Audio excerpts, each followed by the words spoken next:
The words sliced through the air like a knife, cutting deep into my heart. "Your mother was my first mistake," my father Harvey declared at Mom's funeral. His arm was wrapped around a glamorous, much younger woman, and his voice carried an unmistakable note of disdain. I stood there, frozen in disbelief. The room fell silent, a collective gasp hanging in the air. Aunt Diane's hand tightened on my shoulder, a futile attempt at comfort. "Dad," I managed to choke out, my voice barely above a whisper. "What are you doing?" He turned to me, his eyes cold and unfamiliar. "Laura, meet Candace. She's my new beginning." Candace, all perfect teeth and bottle blonde hair, gave a little wave.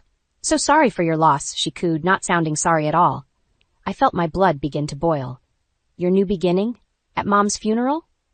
Harvey shrugged, seemingly oblivious to the horrified stares from our relatives and friends. "No time like the present, sweetheart. Your mother would have wanted me to move on." "Move on?" I sputtered, my voice rising. "It's been 3 days, Dad. 3 days." Aunt Diane stepped forward, her face a mask of barely contained fury. "Harvey, this is completely inappropriate. I think you should leave." "Oh, come on, Diane," Harvey scoffed. "Don't be such a prude. Elizabeth's gone, and life goes on." Something inside me snapped. I strode forward, my grief momentarily eclipsed by rage. "Do you even understand the situation right now?" I demanded, my voice trembling. "This is Mom's funeral, your wife's funeral, and you're parading around your girlfriend," Candace supplied helpfully, earning a withering glare from me. Harvey's expression hardened. "What? It's a new beginning for me. Elizabeth and I hadn't been happy for years. You know that, Laura." I recoiled as if I'd been slapped. "So that makes it okay to disrespect her memory? To disrespect us?" My father's eyes narrowed. "Us? There is no us, Laura. Your mother's gone and you're a grown woman. It's time we all moved on with our lives." Aunt Diane intervened again, her voice tight with anger. "Harvey, that's enough. You need to leave. Now." As Harvey turned to go, dragging a slightly bewildered Candace with him, I found my voice again. "Dad," I called out, causing him to pause at the door. "Don't bother coming back, ever." He looked back at me, a flicker of something. Regret? Defiance, crossing his face. Then it was gone, replaced by that cold mask. "Suit yourself," he said, and walked out. The moment the door closed behind him, the room erupted into shocked murmurs. I felt myself swaying, the weight of what had just happened crashing down on me. Aunt Diane's arms were around me in an instant. "Oh, sweetheart," she murmured. "I'm so sorry." I clung to her, feeling like a little girl again. "How could he, Aunt Diane? How could he do this to Mom, to me?" She stroked my hair, her voice soothing. "Your father, he's always been selfish, Laura, but this is a new low, even for him." Uncle Robert appeared at our side, his kind face creased with concern. "Laura, honey, why don't we get you some air?" I nodded numbly, allowing them to guide me out of the stuffy room and into the cool evening air. As we stepped outside, I caught sight of Harvey's car pulling away, Candace's laughter drifting back to us. In that moment, something hardened inside me. The shock and grief were still there, but now they were joined by something else, a burning desire for justice, for revenge. "He can't get away with this," I said, my voice low and determined. "I won't let him." Aunt Diane and Uncle Robert exchanged a worried glance. "Laura," Aunt Diane began cautiously, "I know you're hurting, but no," I cut her off. "He's gone too far this time. He's wrecked our family for the last time." I turned to face them. My jaw set. I'm going to make him pay for what he's done to Mom, to all of us. As the words left my mouth, I saw the concern in their eyes deepen. But I didn't care. In that moment, standing outside my mother's funeral while my father drove off with his new girlfriend, I made a vow.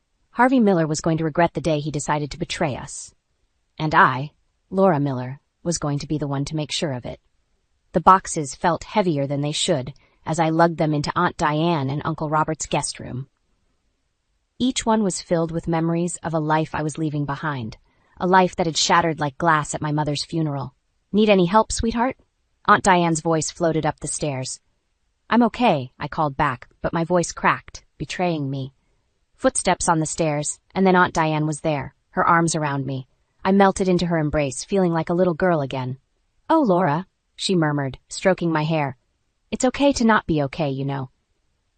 I pulled back, wiping my eyes. I can't believe he did this, that he's just gone. Aunt Diane's face hardened. "Your father made his choice, Laura, and it wasn't us, it wasn't you." A knock at the door interrupted us. Uncle Robert poked his head in, his kind eyes crinkling with concern. "Everything all right in here?" I managed a weak smile. Getting there. He came in, carrying a tray with steaming mugs. Thought you ladies might need some tea. It's your mom's favorite blend, Laura. The scent hit me, and suddenly I was back in our kitchen, Mom laughing as she poured us both a cup. The tears came then, hot and fast. Oh, honey, Aunt Diane said, pulling me close again. Let it out. It's okay. Uncle Robert set the tray down and joined us, his strong arms encircling us both. We stayed like that for a long moment, their love surrounding me like a warm blanket. Finally, I pulled away, wiping my eyes. Thank you, I said softly, both of you. I don't know what I'd do without you. Aunt Diane squeezed my hand. Your family, Laura. This is what family does. Real family, I said, a hint of bitterness creeping into my voice. Uncle Robert's face grew serious. Laura, about your father? He's not my father, I cut in, surprising myself with the vehemence in my voice. Not anymore. My only father figure is you, Uncle Robert. A look passed between Aunt Diane and Uncle Robert, a mix of concern and something else. Hope? We're here for you, Laura, Uncle Robert said gently. Whatever you need. I nodded, feeling a sudden surge of determination. What I need is to start over, to build a new life without him. Aunt Diane smiled, a fierce pride in her eyes, and that's exactly what you're going to do, starting right now. Over the next few days, I threw myself into settling into my new home. Aunt Diane and Uncle Robert gave me space when I needed it, but were always there with a hug or a cup of tea when the grief hit hard. One evening, as we sat around the dinner table, Aunt Diane broached a subject I'd been avoiding. Laura, honey, she began cautiously, have you thought about what you want to do with your mom's things? I froze, my fork halfway to my mouth. I hadn't really. Uncle Robert reached over and patted my hand. There's no rush, sweetheart. We just thought you might want to go through some of it, maybe find some things to keep here. I nodded slowly, the idea taking root. That might be nice, actually. The next day we drove to my old house. As we pulled up, I saw a familiar car in the driveway. My stomach clenched. Is that? Aunt Diane's voice trailed off. Before I could answer, the front door opened. Harvey stepped out, Candace trailing behind him. Laura, he called, his voice jovial as if nothing had happened. I was hoping you'd stop by. We need to talk about the house. I felt my blood begin to boil. We don't need to talk about anything, I spat. Harvey's face darkened. Now, listen here. But Aunt Diane was already out of the car, placing herself between us. Harvey, she said, her voice ice-cold, you need to leave. Now. As they argued, I stood there, trembling with rage and grief. This house, my childhood home, was now tainted by his presence, by his betrayal. In that moment, I made a decision. I wouldn't let him take this from me, too. I wouldn't let him destroy one more piece of my mother's memory. I'm keeping the house, I declared, my voice ringing out clear and strong. It's mine now. And you? You're not welcome here, ever again. I was just settling into my new routine at Aunt Diane and Uncle Robert's when the first cracks in Harvey's perfect new life began to show. It started with a frantic phone call one evening. Laura, please, I need your help. Harvey's voice crackled through the speaker, desperation evident. I felt my jaw clench. What do you want? It's Candace, he said, his voice breaking. She's left me, cleaned out my bank account and disappeared. A cold satisfaction washed over me. And how is that my problem? Laura, please, I'm your father. No, I cut him off, my voice as sharp as a knife. My only father figure is Robert. You made your choice, Harvey. Now live with it. I hung up, my hand shaking slightly. Aunt Diane appeared in the doorway, concern etched on her face. Everything okay, honey? I nodded, forcing a smile. Just taking out the trash. The next few weeks were a whirlwind. I threw myself into my work, determined to prove that I didn't need Harvey or his drama. But fate had other plans. It was a crisp autumn afternoon when I ran into my grandfather, James, at the local coffee shop. His face was grim as he motioned me over. Laura, he said, his voice low, there's something you should know. It's about your father. My stomach clenched. What's he done now? James sighed heavily. He's been embezzling from the company. We've got proof. I'm firing him today. The world seemed to tilt on its axis. I knew Harvey was selfish, but this was a new low. I'm so sorry, Grandpa, I whispered. He patted my hand. It's not your fault, dear, but I thought you should hear it from me first. As if on cue, a commotion erupted outside.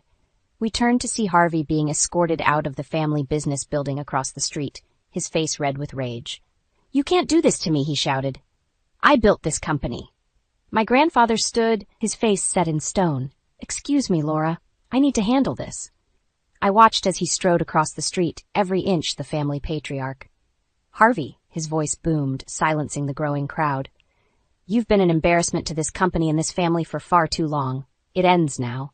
Harvey's eyes locked with mine through the coffee shop window. The desperation I saw there sent a chill down my spine.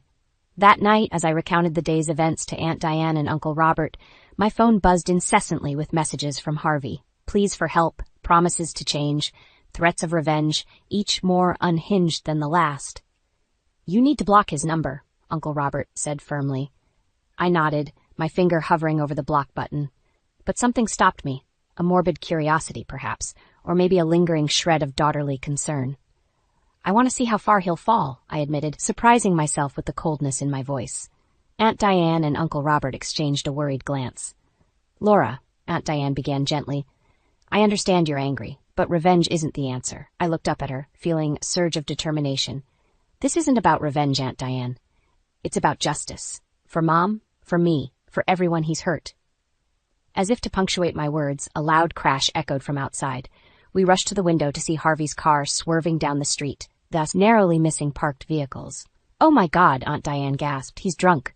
We watched in horror as the car careened around the corner, tires screeching. The sound of impact came moments later, followed by the wail of sirens. In that moment, staring at the chaos Harvey had wrought, I felt something shift inside me. The last vestiges of daughterly affection crumbled away, replaced by a steely resolve. He's made his bed, I said, my voice barely above a whisper. Now he can lie in it. As we waited for news of the accident, I realized that this was just the beginning. Harvey's downfall was picking up speed, and I found myself oddly eager to see where it would lead. The game had changed, and I was no longer just a pawn in Harvey's selfish schemes. I was ready to become the architect of his undoing. The weeks following Harvey's drunk driving incident were a blur of police reports and hushed family conversations. I thought I'd seen the last of him. But I couldn't have been more wrong. It started with a text message. I need to see you, Laura, please. I ignored it, of course. Then came the emails, the voicemails, each more desperate than the last. I blocked his number, but somehow he always found a way through. One evening, as I was leaving work, I spotted a familiar figure lurking near my car. My heart raced as I recognized Harvey, looking disheveled and wild-eyed. Laura, he called out, stumbling towards me. Please, just talk to me. I fumbled for my keys, my hands shaking. Stay away from me, Harvey. I mean it. He grabbed my arm, his grip surprisingly strong. I'm your father. You can't just cut me out of your life. As I wrenched free, anger surging through me. Watch me, I spat, jumping into my car and speeding away, leaving him shouting in the parking lot. That night, I paced in Aunt Diane and Uncle Robert's living room, recounting the incident. This has gone too far, Uncle Robert said, his face grim. We need to get a restraining order. Aunt Diane nodded, pulling me into a hug. We'll protect you, sweetheart, whatever it takes. But as the days passed, Harvey's desperation seemed to grow. He showed up at my favorite coffee shop, my gym, even outside Aunt Diane and Uncle Robert's house. It was like he was everywhere, a constant shadow looming over my life. The final straw came during a family dinner at my grandparents' house. We were just sitting down to eat when the doorbell rang. Grandpa James answered it, and I heard Harvey's slurred voice. Where is she? Where's my daughter? I froze, my fork clattering to the plate. Aunt Diane squeezed my hand as raised voices echoed from the foyer. You're not welcome here, Harvey, Grandpa James said firmly. Leave now, or I'm calling the police. You can't keep her from me, Harvey shouted. Laura, I know you're in there. Something in me snapped. I stood up, ignoring the protests of my family, and marched to the front door. What do you want? I demanded, facing Harvey for the first time in weeks. He looked terrible, unshaven, clothes rumpled, eyes bloodshot. Laura, he said, his voice breaking. I need your help. Candace, she took everything. I've got nothing left. For a moment I felt a flicker of pity. Then I remembered everything he'd done, every cruel word and selfish action. You've got nothing left because you threw it all away, I said coldly. You chose this, Harvey. Now live with it. His face contorted with rage. You ungrateful little... He lunged forward, but Grandpa James and Uncle Robert were there in an instant, holding him back. That's it, Grandpa James growled. I'm calling the police. As they wrestled Harvey away from the door, he shouted, You'll regret this, Laura. I'll make you pay. The door slammed shut, muffling his threats. I stood there, shaking, as Aunt Diane wrapped her arms around me. It's okay, she murmured. You're safe now. But I didn't feel safe. I felt angry, furious. This man, who was supposed to be my father, had terrorized me, stalked me, and now threatened me. And for what? Because I refused to enable his selfish behavior? In that moment, something hardened inside me. I turned to my family, my voice steady and cold. I want to press charges, I said, for harassment, stalking, everything. I want to make sure he can never do this to anyone else again. Aunt Diane and Uncle Robert exchanged a look, then nodded.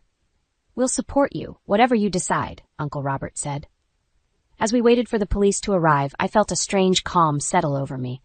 This wasn't just about protecting myself anymore. It was about making sure Harvey faced consequences for his actions, once and for all. He's wrecked enough lives, I told Aunt Diane, my resolve strengthening with each word. It's time to put an end to this for good. Little did I know, this decision would set in motion a chain of events that would change everything. The real battle was just beginning. The restraining order against Harvey brought a temporary sense of peace, but it also ignited a fire within me. I couldn't shake the feeling that there was more I needed to do. Not just for myself, but for Mom's memory. That's when the idea hit me. I'd use my graphic design skills to create a public art project dedicated to Mom. It would be my way of honoring her, of showing the world the amazing woman she was, the woman Harvey had tried so hard to erase. I threw myself into the project, working late into the night. Aunt Diane and Uncle Robert were supportive, but I could see the worry in their eyes. Don't let this consume you, Laura, Aunt Diane cautioned one evening. Your mother wouldn't want that. I nodded, but inside, I knew this was something I had to do. It was more than just art, it was my way of fighting back.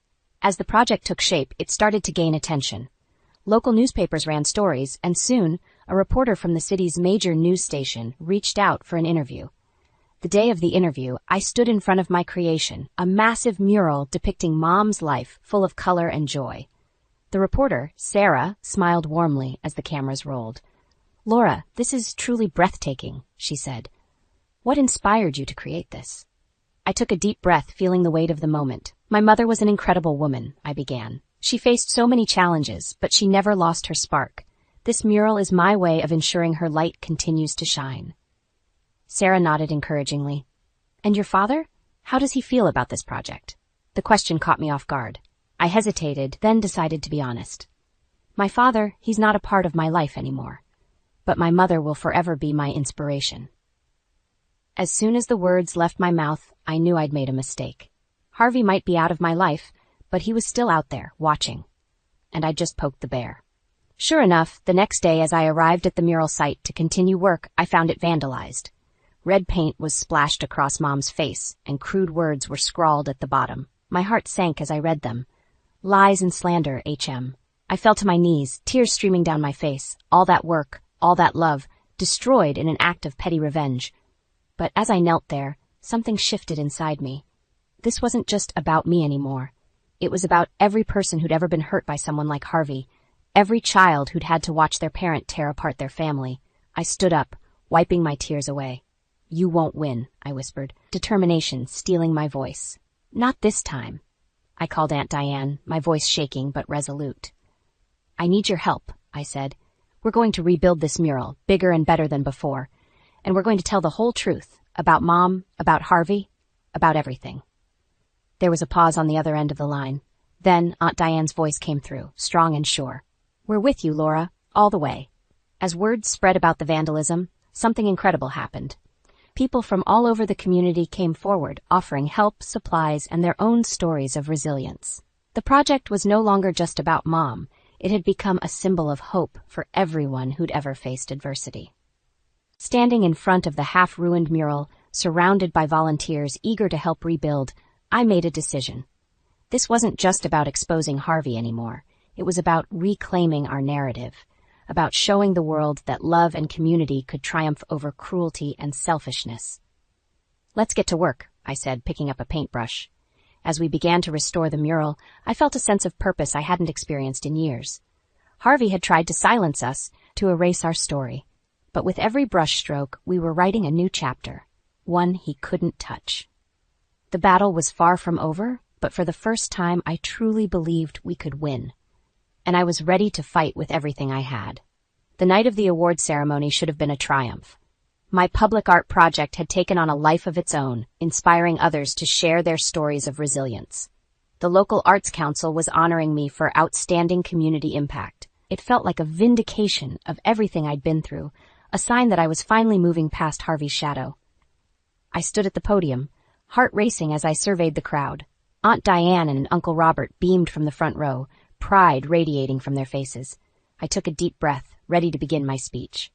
"Thank you all for this incredible honor," I started. "This project began as a tribute to my mother, but it's become so much more." A commotion at the back of the room cut me off. My blood ran cold as I recognized the voice. "That's my daughter up there," Harvey bellowed, stumbling down the aisle. "My flesh and blood," murmurs rippled through the audience. I gripped the podium, knuckles white, willing myself to stay calm. "Sir, you need to leave." A security guard approached Harvey, but he shoved past. "Laura," Harvey called out, his eyes wild and desperate. "Tell them who I am. Tell them I'm your father." The room fell silent, all eyes on me. I could feel the weight of their stares, the curiosity, the judgment. In that moment, I knew I had a choice. I could shrink away, let Harvey's drama overshadow everything I'd accomplished, or I could stand my ground. I straightened my spine, looked Harvey directly in the eye, and spoke into the microphone. "You're not my father," I said, my voice steady and clear. "You lost that right a long time ago." Harvey's face contorted with rage. "How dare you?" he snarled. "After everything I've done for you." A bitter laugh escaped me. "Everything you've done? You mean abandoning Mom and me? Showing up drunk at her funeral with your girlfriend? Stalking me and vandalizing my work?" Gasps echoed through the room. Harvey lunged forward, but Uncle Robert was there in an instant, blocking his path. "That's enough, Harvey," he said firmly. But Harvey wasn't done. He turned to the crowd, desperation etched on his face. "She's lying," he shouted. "I'm a good father. I just need a little help, a little money to get back on my feet." "Laura, please." I felt a hand on my arm and turned to see Aunt Diane beside me, her eyes blazing with protective fury. "You want the truth, Harvey?" she said, her voice ringing out. "Let's tell them everything. How you cheated on your wife for years. How you drained the family savings for your gambling addiction. How you've tried to sabotage Laura's career at every turn because you can't stand to see her succeed where you failed." The room erupted into shocked whispers. Harvey's face drained of color as he realized the extent of his exposure. "You're lying," he stammered, but the conviction had left his voice. I stepped forward, my voice trembling but determined. "No, Harvey, you're the liar. You've lied to everyone, including yourself, for years, but it ends now." Security guards finally reached Harvey, grasping his arms to escort him out. As they led him away, he turned back, his eyes meeting mine one last time. "You'll regret this," he hissed. "You're nothing without me." The doors slammed shut behind him, leaving a stunned silence in his wake. I stood there, shaking, feeling as if I might collapse at any moment. But then something extraordinary happened. Someone in the audience began to clap, then another and another. Soon, the entire room was on its feet, applauding not just for my art but for the strength it took to stand up to Harvey. As the ovation washed over me, I felt a mix of emotions I couldn't quite name. Relief, exhaustion, a hint of lingering fear, but also hope. For the first time, I truly believed that I could break free from Harvey's toxic influence. But as I looked at Aunt Diane's worried face, I knew this wasn't over. Harvey's threat hung in the air, a promise of more chaos to come. I'd won this battle, but the war was far from over, and I had a sinking feeling that Harvey's next move would be his most desperate and dangerous yet. The days following the award ceremony were a blur of congratulations and concerned looks. I tried to focus on the positive, on the community's support, but Harvey's final threat echoed in my mind. I knew him well enough to know he wouldn't go quietly. It was a rainy Tuesday when the other shoe dropped. I was at work when Aunt Diane called, her voice tight with barely controlled anger. "Laura, you need to come home. Now." I rushed back to find Aunt Diane and Uncle Robert huddled at the kitchen table, faces grim. A letter lay between them. "It's from Harvey," Aunt Diane said, pushing it towards me. My hands shook as I read. Harvey had hit rock bottom, losing his apartment and what few friends he had left, but instead of taking responsibility, he'd decided to lash out. The letter was filled with threats to reveal old family secrets, things that could destroy not just our reputation, but Grandpa James's business as well. "He's bluffing," I said, but the tremor in my voice betrayed my uncertainty. Uncle Robert shook his head. "Some of what he's threatening to reveal, it's true, Laura. Things from before you were born, things we never wanted to burden you with." I felt the ground shift beneath me. What things? Aunt Diane took a deep breath. Your grandfather. He wasn't always the upstanding businessman he is now. There were some questionable deals in the early days, nothing illegal, but ethically murky. And Harvey knows about this? They nodded. He was involved in some of it, Uncle Robert admitted. That's partly why your grandfather kept him in the company for so long, despite everything. I slumped into a chair, my mind reeling. So what do? We fight, Aunt Diane said, her voice steely. Harvey's a cancer on this family, Laura. It's time we removed him completely. The next few days were a whirlwind of activity. We consulted lawyers, gathered evidence of Harvey's past misdeeds, and prepared for the worst. I threw myself into the work, determined to end this once and for all. But Harvey wasn't done. He started showing up at my workplace, at my favorite cafes, always just on the edge of violating the restraining order. The constant tension was wearing me down. It all came to a head on a sunny Saturday afternoon. I was at the park, working on a new design for my community art project, when I heard his voice. Still trying to erase me, Laura. I spun around to find Harvey standing there, looking haggard and desperate. You need to leave, I said, my voice shaking despite my best efforts. He laughed bitterly. Leave? I've got nowhere left to go, thanks to you and your aunt. But if I'm going down, I'm taking you all with me. He pulled out his phone, waving it at me. One call, Laura. One call to the press, and everything comes out. Your precious grandfather's shady past, Diane's little indiscretions, all of it. I felt a surge of anger unlike anything I'd ever experienced.